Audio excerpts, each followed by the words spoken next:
This is the basic setup for antique pickers. Here you have the garage sale, thrift store, flea market, and abandoned storage decks. Here's the Authenticate reference card for whenever you need to roll the Authenticate dice. Here you have the results for the green, blue, and the red cards. Just follow over and see what your result is. Here's the auction reference card for when you roll the dice. You can see what each one of them means. The difference between the decks is the garage sale is your little of everything. There's all different colors of the cards, plus it has the collectible sets. Now the thrift store has the lower end price cards. These are your green and your blue. The flea market contains a good mixture of everything, green, blue, and red text cards. And then abandoned storage contains only the blue and the red text. And this space right here is for whenever you have discard cards for whatever reason, just have them there. And whenever anybody needs to, you have a choice of picking any card you want, like off the top of anyone. You can also have a choice of picking any card that's in the discard deck. Here we have a basic antique card here.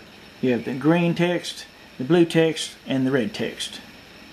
On each card, they're basically the same thing, just different values on the colors. Alright, at the top of each one of these, you'll notice there's the cost. This is the price that you pay when you draw the card. But it altered with your haggling, you could make it go down. Alright, on this side, on the left of every card, is the face value. This is the actual cost of the card. Any rolls of the dice affects that number there. The number here on the right hand side, that is your low cost, your low value. This is only used whenever you're putting an antique up for auction. On the bottom we have the generic description of whatever the item in the picture is. And the difference between the three here is the green cards are usually your smaller priced items. The blue would be your mid-range, and the red are your more costly prices. This is where you can really make some money on this, but I would recommend trying to go for the green and the blue early on in the game until you get enough money where you could buy the red without worrying about getting a fake and bankrupting you. Here we have an example of a collectible set.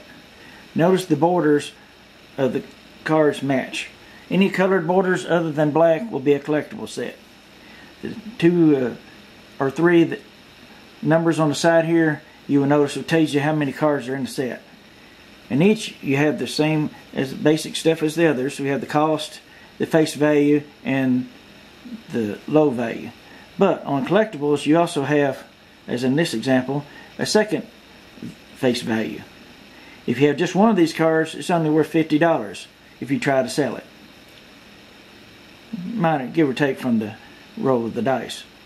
But if you have both of these, which completes the set, it'd be worth $500 each, plus or minus, depends on the roll of the dice. Here we have an example of a 3-card set. You notice that all the borders are the same. We have the basic information, the cost, the face value, and the low value. But on each we have 3 face values. If you have one of these cards and try to sell it, you would only get $50. If you have any 2 of these, you would get $500. If you have all 3 of these, like these here, you would have $5,000 each when you try to sell it. Plus or minus, depending on your Authenticate and research. So with just starting off here with about $15,000 right here, you'll need $20,000 to win the game. So by the time you can collect these 3 cards in the game, there's a very good chance you can win the game with this.